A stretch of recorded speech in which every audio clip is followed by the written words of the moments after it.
दोस्तों, अब तक आपने एक सारस और एक इंसान आरिफ की दोस्ती के बारे में जरूर सुन लिया होगा, जो आजकल सोशल मीडिया में काफी वायरल है।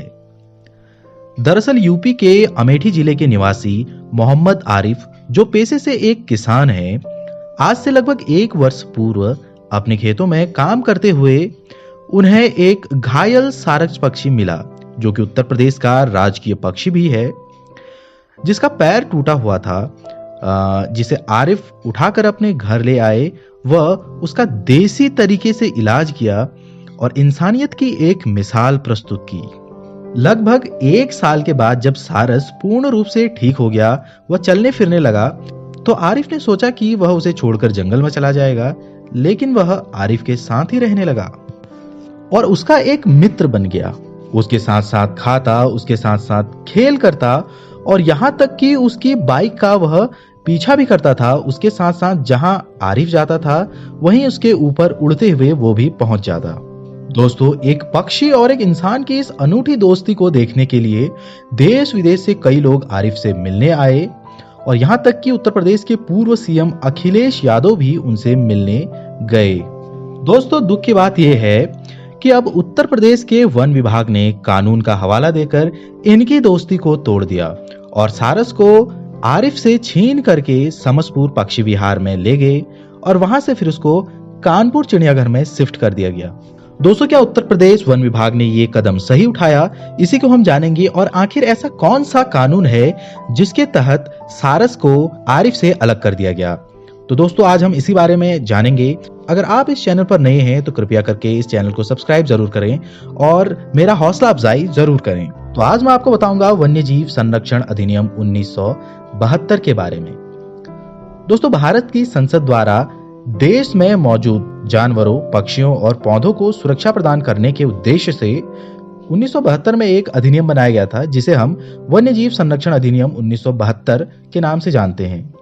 दोस्तों, इस अधिनियम में 66 धाराएं हैं और जबकि 6 अनुसूचियां हैं, जो विभिन्न प्रकार से वन्य जीवों को सुरक्षा प्रदान करते हैं। स्क्रीन में आप देख सकते हैं, ये 6 अनुसूचियां कुछ इस प्रकार से हैं। दोस्तों, जैसे कि हम सभी जानते हैं, हमारा प्यारा सा देश भारत विभिन्न प्रकार के जीव जंतुओं व पेड़ पौधों की प्रजाति का एक घर है। दोस्तों, लेकिन हम मानव इन विभिन्न प्रकार के जानवरों, जीव जंतुओं का काफी शोषण भी करते हैं, जैसे कि विभिन्न मानव गतिविधियों से, जैसे निर्माण कार्य, कृषि तथा अवैध शिकार करने से इन प्रजातियों को काफी नुकसान पहुंचता है और काफी खतरा इनके ऊपर दिन प्रतिदिन बढ़ते जा रहा है।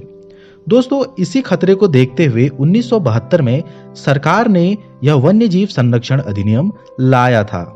दोस्तों, शुरुआती दौर पर यह वन्य जीव संरक्षण अधिनियम जम्मू कश्मीर में लागू नहीं होता था, लेकिन 2019 में जम्मू कश्मीर पुनर्गठन अधिनियम के बाद ये एक्ट जम्मू कश्मीर में भी लागू होता है।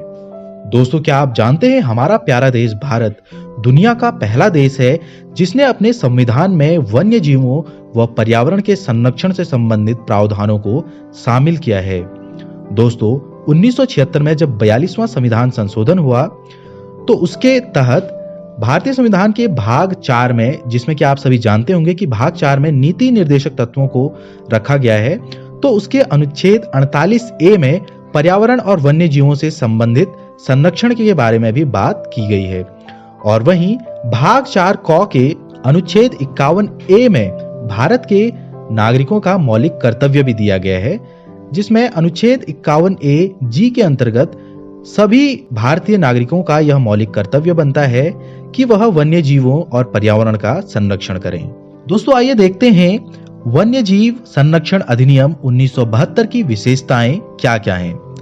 अगर हम देखें तो इसकी विशेषता में दोस्तों शिकार पर निषेध लगाया गया है, यानी कि इसकी अनुसूची 1, 2, 3, 4 के सूचीबद्ध जानवरों को शिकार करने से प्रतिबंधित किया गया है।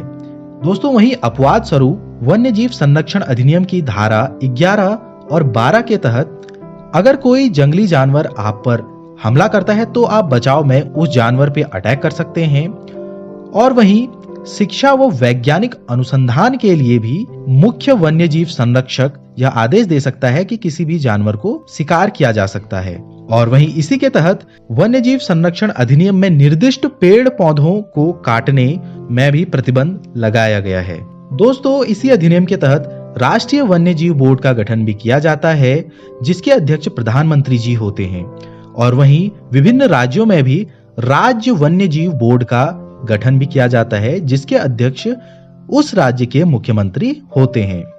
दोस्तों, इसी अधिनियम यानी कि वन्य जीव संरक्षण अधिनियम 1972 के तहत ही जो विभिन्न संरक्षित क्षेत्र घोषित किए जाते हैं, जैसे आप देखते होंगे कोई अभ्यारण्य है, राष्ट्रीय उद्यान है, संरक्षण रिजर्व है, ये सभी वन्य जीव संरक्षण अधिनियम 1972 के तहत गठित किए जाते हैं। तो दोस्तों, ये था 1972 का वन्य जीव संरक्षण अधिनियम। आपको ये वीडियो कैसी लगी कमेंट बॉक्स में जरूर बताएं, और सारस और आरिफ के दोस्ती के बारे में भी आप कमेंट बॉक्स में जरूर लिखें। क्या आरिफ को सारस वापस मिलना चाहिए या नहीं? तो दोस्त, ये थी आज की वीडियो। अगर ये आपको अच्छी लगी तो लाइक करें और कमेंट बॉक्स में जरूर लिखें। Thank you.